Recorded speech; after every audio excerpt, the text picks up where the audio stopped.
Hello friends, இன்றைக்கி என்ன சிம்பிளாக ஒன்று பண்ண போகிறேன். ஏன்னா சாப்பாடுக்கு குழம்பு நமக்கு வைக்கிறதுக்கு சோம்பேறி இருந்துச்சு, ஏதோ காய்கறி இல்லைன்னா மாங்காய் இருந்துச்சுன்னா டக்குன்னு ஒரு மாங்காய் சம்மந்தி வச்சுருவோம். செம்ம டேஸ்ட்டாக இருக்கும். இதுக்கு தேங்காய் எண்ணெய் தான் மெயின். ஆனால் தேங்காய் எண்ணெய் எடுத்து வச்சுருக்கேன்.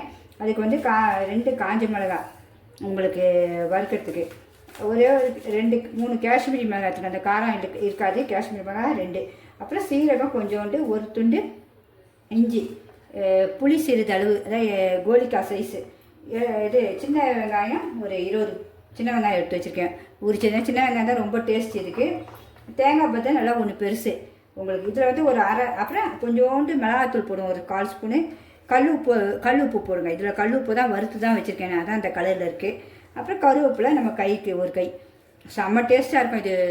சாத்து கூடலாம் நீங்கள் வச்சு தேங்காய் எண்ணெயில் தான் நம்ம அரைக்க போகிறோம். அதில் கூட கொஞ்சம் தேங்காய் எண்ணெய் ஊற்றி நீங்கள் சமைச்சிங்கன்னா அவ்வளோ ஒரு சாப்பிட்டிங்கன்னா அவ்வளோ ஒரு டாப்பாக இருக்கும். அது எதுவுமே தேவை. ஒரு அப்பளமோ இல்லைன்னா ஒரு சும்மா ஒரு நம்ம கறி இருந்தாலும் வீட்டில் கறி துண்டு ஏதாவது வச்சு நீங்கள் சாப்பிட்றலாம். அவ்வளோ சூப்பராக இருக்கும். அதுக்கு தேவையான மாங்காவை மட்டும் இப்போ எடுத்துருப்பாங்க. இந்த ஒரு இதுதான் போட போகிறேன், கிளிம்புக்கு மாங்காய் தான். ஏன்னா இது புளிப்பு ரொம்ப இருக்காது உங்களுக்கு, அதனால் இது தான் போட போகிறேன். நம்ம வந்து மாங்காய் வந்து நல்லா வாசனை இருக்குது. அதே மாதிரி கிளிம்புக்கு மாங்காய் இருக்குன்னா நல்லா பொடிசாக அரிஞ்சிக்கலாம், தேங்காவையும் அரிஞ்சிக்கலாம் அதுக்குள்ளே. என்னுடைய சமையல் பிடிச்சிருந்தாலும் கண்டிப்பாக லைக் பண்ணிவிட்டு அப்படியே பாருங்கள். எல்லாமே சுவையாக இருக்கும். அவ்வளோ ஒரு அட்டகாசமாக இருக்குது நீங்கள் சாதத்தில் போட்டு சாப்பிடும்போது. அப்புறம் இட்லிக்கும் செம்ம டாப்பாக இருக்கும் இந்த மாங்காய் சம்மந்தி. அதனால் அதையும் செஞ்சு சாப்பிடுங்க. அதுமாதிரி இன்றைக்கி என் கார்டனும் எப்படி இருக்குன்னு சொல்லுங்கள். ரொம்ப சூப்பராக இருந்துச்சு. இப்போது இந்த மழை தூர்னாலே பாருங்கள் எவ்வளோ அழகாக பூத்துருப்பாங்க. எல்லாம் ஒரிஜினல் தான், உங்களுக்கு டூப்ளிகேட்டே கிடையாது. இது பாருங்கள் பூ எவ்வளோ அழகாக இருக்குது பாருங்கள். இது பாருங்கள் பிச்சாலும் பிய்யும். ஏன்னா இது டூப்ளிகேட் கிடையாது, அதுக்கு தான் சொல்கிறேன். உங்களுக்கு பிடிச்சிருந்து பூ எத்தனை பேருக்கு பிடிக்கணும்னு சொல்லுங்கள். இப்படி நம்ம கார்டனில் வைக்கும்போது நமக்கே ஒரு அழகாக இன்ட்ரெஸ்ட்டாக இருக்கும் சமையல் செய்ய உங்களுக்கு. இந்த பூக்கள்லாம் பார்க்கும்போது நாங்கள் இப்படி எல்லாத்தையும் அரிஞ்சு வச்சுப்போம். எல்லாத்தையும் அரிஞ்சாச்சு. இது பாருங்கள் மாங்காவும் அரிஞ்சாச்சு, தேங்காய் அரிஞ்சாச்சு, சின்ன வெங்காயம் அப்படியே முழுசாகவே வதக்கிடலாம். சும்மா அந்த பச்சை வடை போட்டு தான் லைட்டாக வதக்கணும், வேறு ஒன்றும் இல்லை. ஒவ்வொருத்தரும் வதக்கவே மாட்டாங்க, அப்படியே அரைச்சிடுவாங்க. சரி, அந்த பச்சை வடை மட்டும் நான் இருந்தால் நல்லா இருக்காது, சாத்தோடு சாப்பிட்டு தான் அரைக்க போகிறேன். இனிமேல் நம்ம வறுக்க போகிறேன். தேங்காய் எண்ணெய் ஊற்றிடுவோம். நீங்கள் லாஸ்ட்டில் தாளித்து கூட ஊற்றலாம். நல்லா கடுகு உளுத்தம்பருப்புலாம் போட்டு செஞ்சிங்கன்னா சூப்பராக இருக்கும்.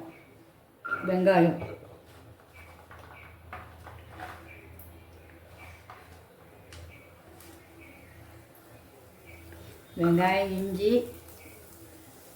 புளி, காஞ்ச மிளகாய் எல்லாத்தையும் லைட்டாக வதக்கிடுவோம். சும்மா லைட்டாக தான், ரொம்ப வேண்டாம். அந்த பச்சை வாடை போகிறதுக்கு தான் நமக்கு.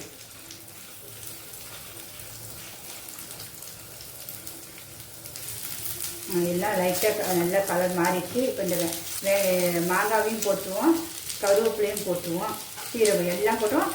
ரொம்ப நேரம் கிண்டா போட்டுடல, நம்ம அப்படியே சும்மா ஒரு இடத்து தான். உப்பு தேவையானது, அந்த தொகையிலுக்கு தேவையான உப்பு, மிளகாத்தூள் சும்மா கொஞ்சம் 1/4 ஸ்பூன்.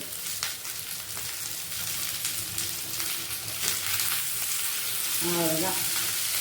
இதை அப்படியே ஆஃப் பண்ணிடுவோம். நம்ம வதக்கவே இல்லை பண்ண மாங்காவெல்லாம் அப்படியே தான் இருக்குது உங்களுக்கு. அப்படியே ஆஃப் பண்ணிடுவோம். இது நல்லா தேங்காய் மணமும் வந்துருச்சு. எல்லாம் கலர் மாறாமல் வறுத்துருக்கேன், வேறு ஒன்றும் இல்லை. இது அவ்வளோத்தையும் இதில் போட்டுவோம். உப்பு நம்ம போட்டாச்சு. சூடாக ஆறிடுச்சு. இன்னும் அப்படியே அரைச்சிட வேண்டியதான். மிக்சியில் போட்டு மிக்சியை மூடிடுவோம். இன்னும் அரைச்சிடுவோம். குறை தான் அரைக்கணும். லைட்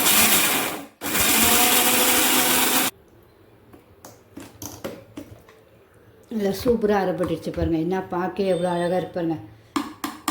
நம்ம டேஸ்ட்டும் பார்த்துருவோம். நம்மளுடைய மாங்காய் சம்மந்தி எவ்வளோ சூப்பராக ரெடியாச்சு பாருங்கள். அவ்வளோ சுவையாக அவ்வளோ அட்டகாசமாக இருக்கும். ஒவ்வொருத்தர் வெறும் பச்சை மிளகாய் மட்டும் போடுவாங்க, இந்த நமக்கு காஞ்ச மிளகாய் போட மாட்டாங்க. மாங்காய்க்கு போய் தேங்காவே நிறையா போடுவாங்க, அப்படியும் செய்வாங்க. இது செம்ம அட்டகாசமாக இருக்கும். ஒரு வாட்டி எல்லாருமே ட்ரை பண்ணுங்கள். இந்த அப்பளத்துக்கு அதுக்கும் அவ்வளோ சூப்பராக இருக்கும். நான் இப்போ உங்களுக்கு சாப்பிட்டு காட்டுறேன் பாருங்கள். நாளைக்கு அதுதான் சரி, சாதத்துக்கும் இன்னும் நீங்கள் சம்மந்தியாக எடுப்போம். நல்லா இப்படி தாராளமாக போட்டு நல்லா ஒரு கலக்கணும். நல்லா சூப்பராக கலக்கியாச்சு. அது கூட பப்படம் வேணாலும் சாப்பிடுங்க, அப்பளம்னாலும் சாப்பிடுங்க, அப்படியே ஒரு நொறுக்கு போடுங்க. அவ்வளோதான். சூப்பராக சாப்பிட்டு பாருங்கள், எப்படி இருக்குன்னு சொல்லுங்கள். அவ்வளோ ஒரு அட்டகாசம் பண்ண சாப்பிட்டு பார்க்க போகிறேன் பாருங்கள்.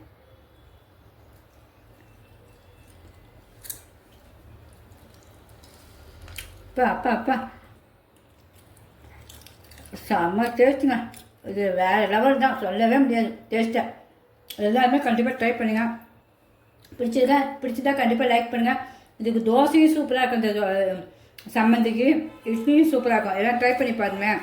உங்களுக்கு காய்கறியே இல்லை, சட்னி சாப்பிடும் வெறுப்பாக இருந்துச்சுன்னா இதை கண்டிப்பாக ட்ரை பண்ணுங்கள். பேசவே முடியல, சாப்பிட்டே இருக்க சொன்னாங்க. தேங்காய் எண்ணெய் டேஸ்ட்டும், மாங்காய், சின்ன வெங்காயம், அப்புறம் நமக்கு சீரகுருவை டேஸ்ட்டு, தேங்காய் எல்லாருடைய டேஸ்ட்டும் சேர்ந்து சும்மா வேறு லெவலில் இருக்குங்க. மிஸ் பண்ணவே கண்டிப்பாக எல்லோரும் செஞ்சுருங்க. செஞ்சு உங்கள் ஃப்ரெண்ட்ஸ் அண்ட் ரிலேட்டிவ்க்கும் ஷேர் பண்ணுங்கள்.